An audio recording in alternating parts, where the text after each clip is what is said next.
Hello and welcome back to my channel. My name is Jackie Lindahl. Thank you so much for being here. If you don't already know me, I'm a personal trainer and a coach. I help women get strong over skinny, stay consistent, and lose fat guilt-free and without feeling like they are losing their damn minds. I bring together no BS, realistic, science-based fitness and nutrition advised with a touch of sarcasm and a whole lot of coffee because I am a mom of 2 kids. In today's video, I wanted to talk about tangible steps that you can take to achieve your weight loss goal. These are practical tips and strategies that I use not only for myself, but also for my clients to help them achieve their weight loss and their fitness goals. And these are honestly in no particular order whatsoever. These are just realistic small steps that you can take.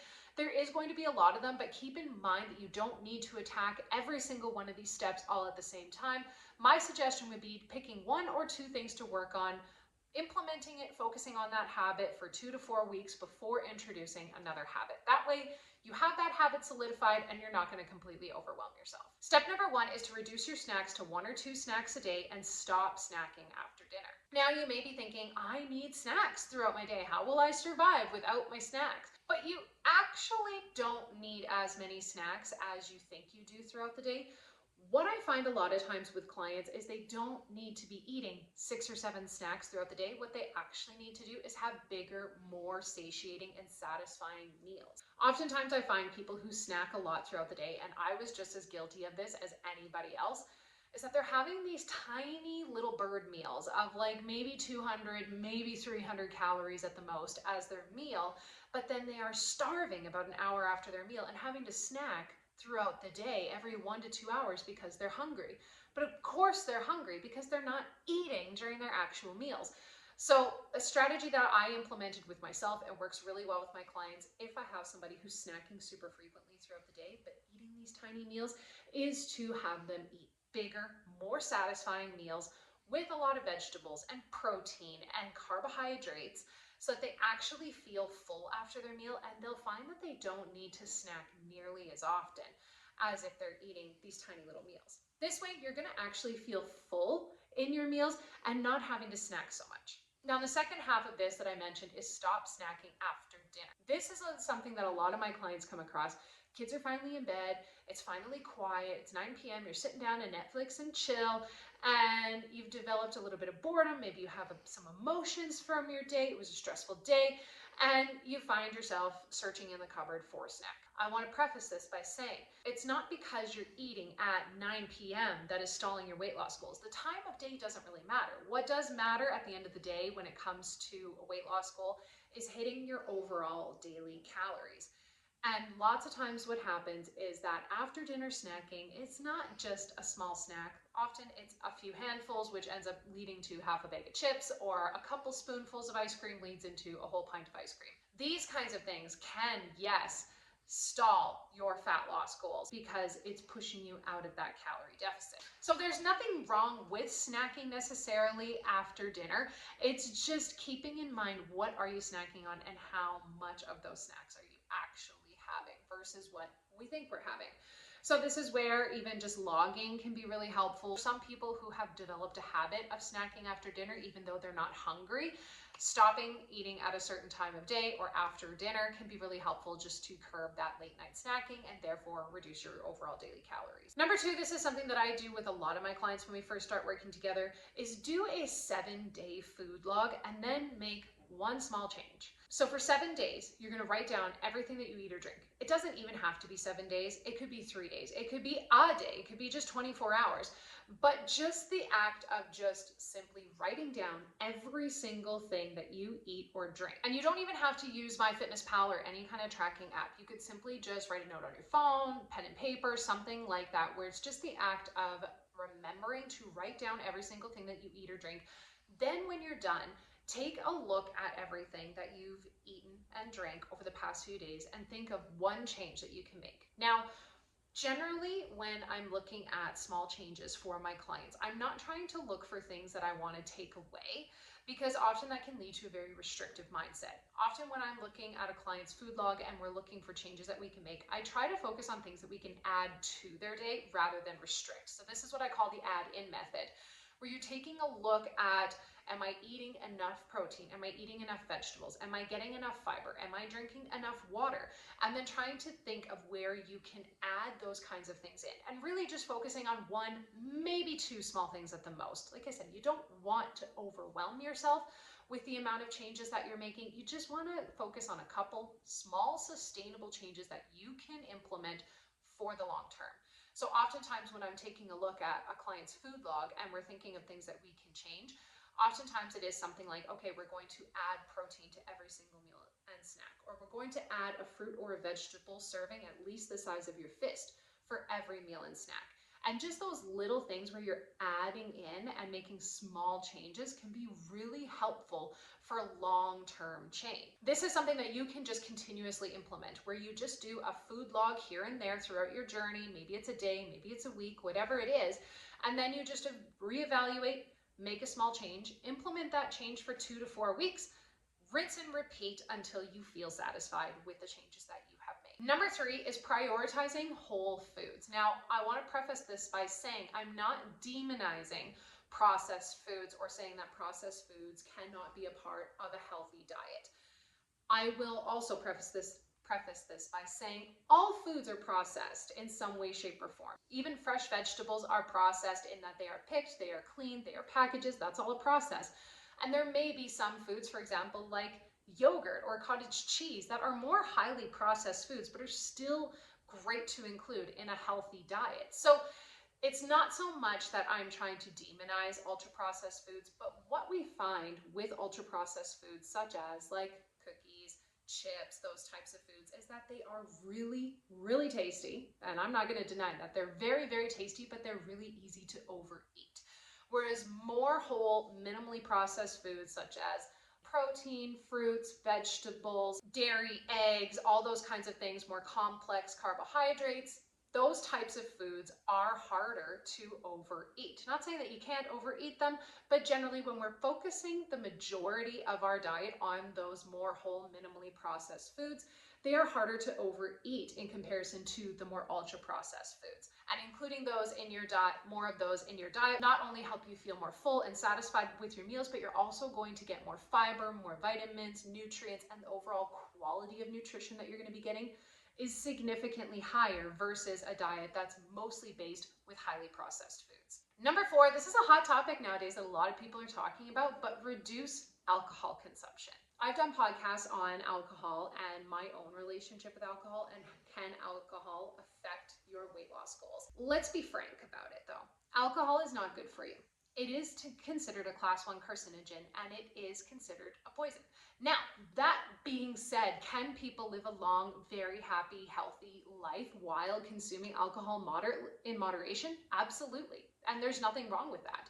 But if you find yourself drinking 2 to 4 drinks several nights a week, it can impair your health and maybe stall your fat loss goals. The reason why it can impair your weight loss goals is not only because, yes, alcohol has calories that lots of times people don't factor that into their day, but what often happens when people drink alcohol is this fuck it mindset, where maybe they have a few drinks, it lowers our inhibitions, and we're more likely to say, screw it, and we're just going to eat whatever we want, do whatever we want. Alcohol can also affect your sleep, which makes you less likely to want to exercise and make good choices. It's not always the alcohol itself that is impairing our weight loss goals, but more so our behaviors surrounding alcohol and how we are when we drink versus when we don't. By reducing alcohol consumption, yes, you can cut down on the calories, which can help you in your weight loss goals, but it can also help reduce the amount of times you say, screw it, after a couple bottles of wine, and before you know it, the skip the dishes guys rolling in at 11 p.m. Number 5 is volume eating. So volume eating is something that not a lot of people really talk about. So when you're thinking about volume eating, what you want to include is those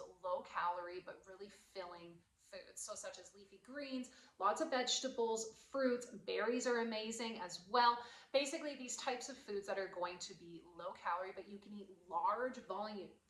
a large volume of. Including more of these foods will help you feel more satisfied with your meals because you're going to be getting in a large amount of nutrients and fiber, and also you can eat a large amount of these types of food for fewer calories. So you want to think about making like a big salad that fits tons of different vegetables and even fruits and things like that in it that you can eat a big volume of, but it's only really a couple hundred calories, and yes, including it with complex carbohydrate of some sort and a protein, so that you're eating a large volume of food that's going to make you feel satisfied. It's going to give you a shit ton of vitamins and minerals and nutrients, and it's going to help you stay in your calorie range for your weight loss goals. Number 6 is eating protein at each meal and snack. Protein is probably the most underrated macronutrient when it comes to feeling full and satisfied with each meal. A lot of people are simply not eating enough protein in their day, and it can impair their weight loss goals.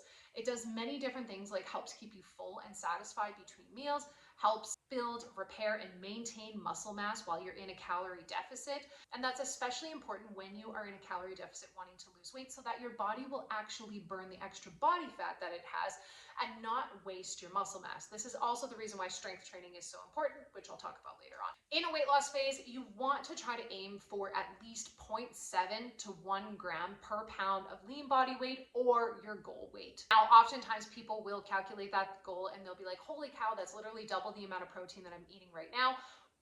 If you're in that situation, then what you want to do is just slowly increase the amount of protein that you're eating over time. So say, for example, you're only eating 60 grams of protein a day currently, trying to just increase that by 20 to 30 grams a day. So maybe aiming for 80 grams for a little while. Once you're able to hit 80 grams, aiming for 90, then 100, and working your way up from there. Number 7, this one's going to be a little bit of a controversial one, but I want you to hear me out.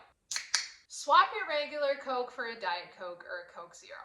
If you have a daily sugary drink, such as a Coke or a juice or something like that, and maybe you've tried already to go to just straight water and you've hated it, or you're really missing that sweet taste of Coke throughout the day, swapping for either a lower calorie option or a 0 calorie option, such as a Diet Coke, can actually help you stay on track for your goals. It will help you not only reduce calories because you're swapping it for a low or 0 calorie drink, but you still get the taste of that sweetness that can actually help you stay on track. Now, obviously, should you be drinking Coke all day throughout the day and not having actual regular water? No, don't be stupid.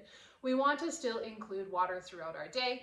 And if the majority of our diet is based off of more whole, minimally processed foods, and we're getting in a decent amount of water throughout the day, a Diet Coke throughout the day or a Diet Coke every couple of days is not going to do anything bad for your progress. So swapping it out can be really helpful to help you get that sweetness and that treat that you want without the extra calories. I know I'm not sponsored by Coke, but I will say that Coke is infinitely better than Pepsi, and Coke, if you want to sponsor me, that'd be great, but this Oreo Diet Coke kind of sucks, I'm not gonna lie, but I bought it, so I have to drink it. Number 8, this is probably one of the biggest things that people are missing when it comes to their weight loss goals. You need to stay on track on the weekends. So you've probably fallen into this trap before. You are restricting yourself Monday to Friday. You're on track. You're crushing it Monday to Friday. But then as soon as Friday afternoon comes around, you fall off the rails until Monday again. So between Monday to Friday afternoon, you're pretty decent. As soon as Friday evening to Sunday comes, you are balls to the wall, off track, starting over on Monday. If you're finding that you're sliding off track completely on weekends, it can derail your progress even if you are on track Monday to Friday.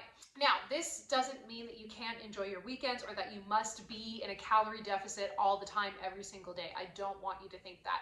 But what you do need to do is go into the weekend with some form of a plan. If you know that you're going out to dinner Saturday night, then working around it so that you are still on track for your goals and that you're going to go out for dinner. Maybe that's a day that you go over your calories, but you know that the next meal or the next day you're going to be back on track and back to regular routine. The other thing that you can do throughout the weekend that not a lot of people think about is get in movement throughout the weekend. Make sure that you're moving your body, hitting your steps goal. Maybe you plan a workout class or something fun to do on the weekend where you're going to be moving your body and not just sitting on the couch comatose all weekend. If you can keep yourself relatively on track, or at least go into the weekend with some form of a plan, that is hugely helpful for being able to achieve your goals, and it will keep you from sliding off completely every weekend, which will ultimately just derail you in the long run. Number 9 is upping your daily activity. When we are wanting to focus on our weight loss goals, what a lot of people do is they start exercising. Love it. Exercise is amazing. They think that they're going to start burning thousands of more calories throughout the day than they do currently, and that's going to help them achieve their weight loss goals. The thing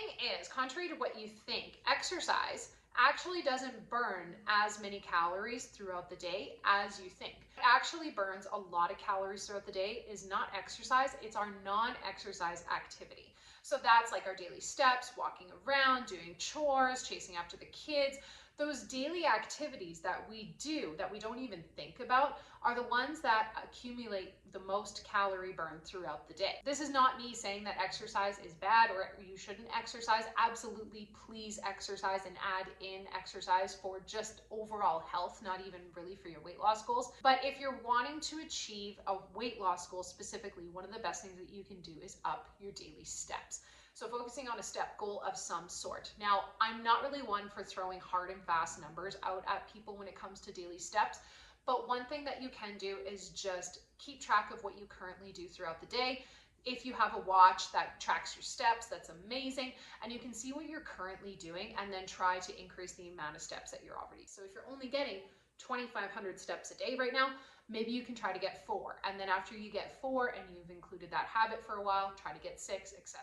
If you can get 7,500 steps a day on average, that's an amazing step goal, and it'll help make a big improvement, not just for your weight loss and fat loss goals, but also your health in general and getting yourself moving more throughout the day. Number 10, strength training 3 to 5 times a week. People on the internet love to talk about how if you build more muscle, then you're going to burn more calories. All you need to do is just build more muscle and you're going to burn hundreds of more calories throughout the day. To be totally transparent, it's not exactly true. For every pound of muscle that you add onto your body, it burns about an extra 6 calories a day. It's not nothing, and I'm not saying this to negate or to minimize the importance of strength training. I just want to be realistic and be 100% honest with the muscles burning more calories at rest rhetoric that a lot of people talk about. However, though, if you go and you add on 10 to 20 pounds of muscle mass over the course of, say, 5 years, it helps boost your body's BMR, so that's just your basal metabolic rate, which is just essentially the calories that you burn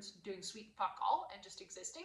But what strength training can actually do is help signal to the body that you need that muscle mass, combined, of course, with proper protein intake. It's going to tell your body, hey, we actually need this muscle mass to stick around. Your body is going to be forced to make up for that energy deficit by burning your extra body fat instead of taking your muscle. Not only that, but adding more muscle mass will help change and shape your body if you want to have toned arms, toned legs, a toned butt, whatever it is. Strength training is what's going to help you achieve that goal, combined with nutrition changes to help show off that muscle a little bit. Strength training is super important really for hundreds of different reasons, not just for aesthetic goals, but it is very important if you're going to be in a calorie deficit or you're wanting to achieve a weight loss goal. Number 11 is going to be tracking your consistency. When it comes to a weight loss goal, you can do all the daily steps, do the nutrition changes, the workouts, all that, but it's not going to mean sweet fuck all unless you're actually consistent with it. A lot of people confuse the consistency mindset with, oh, I need to be perfect, I have to be perfect, but that's not what consistency means at all. What consistency actually looks like is just showing up in small ways and focusing on something is always better than nothing. A lot of times people will get caught up in that all or nothing mindset. If they can't do a full workout, what's the point of doing a workout at all? Oh, I only have 10 minutes to do some exercise, I'm just not even gonna bother. Oh, I'm going out for dinner Friday night, well, fuck it, my whole week is ruined. These kinds of things fall into that all or nothing mindset, whereas consistency actually looks like, oh, I only have 10 minutes to do a workout, I'm just gonna do a quick circuit workout. I can only get a walk in today, that's what I'm gonna do, is I'm gonna hit a walk. I might not be able to get 7,500 steps, but maybe I can get 7,000 steps today. Consistency is not perfection. When it comes to hitting nutrition goals, a lot of people will fall into this as well, where they feel like if they didn't hit their nutrition goal one day, what's the point? What I really try to focus with my clients is aiming for 80% consistency. So if we're tracking their goals over the course of a month, that they're hitting those goals anywhere between 24 to 26 days out of the month. I do want them to actually take some days off where they don't need to be 100% perfect, but I want them to aim for that 80% consistency. I would much rather have somebody be 80% consistent over the course of 6 months and actually see huge, tremendous progress than try to be 100% consistent, which, let's be honest, lasts, 7 days, and then they fall off.